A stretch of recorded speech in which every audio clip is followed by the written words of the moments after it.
Holland in verscheen.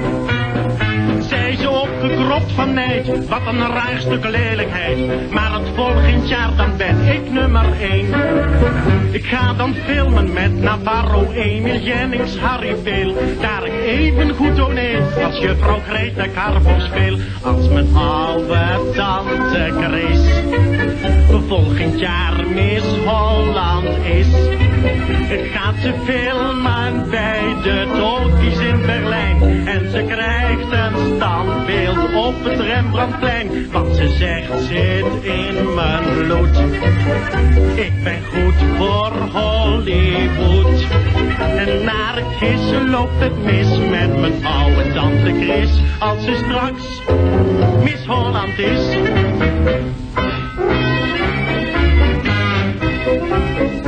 Als ik tante Chris beschouw, heeft ze geelzucht in het blauw. En haar linkeroog tuurt in haar rechteroor. Haar en tanden tweedehands, maar toch geeft ze reuze chans. Als een man haar ziet, gaat hij er gauw vandoor. Maar wanneer ze zo per toeval eens een slag geslagen heeft, zegt ze dat ze hem volgend jaar beslist een gratis vrijkaart heeft. Als mijn oude tante Chris volgend jaar Miss Holland is, gaat ze filmen bij de Talkies in Berlijn. En ze krijgt een standbeeld op het Rembrandtplein. Want ze zegt zit in mijn bloed. Ik ben goed voor Hollywood. En naar een kissen loopt het mis met mijn oude tante Chris. Als ze straks Miss Holland is.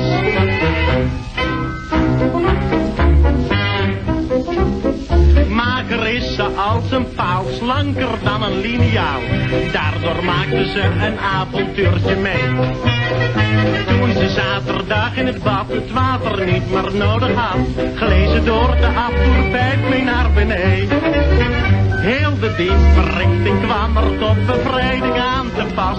Tante zei toen dat ze een filmrol aan het instuderen was.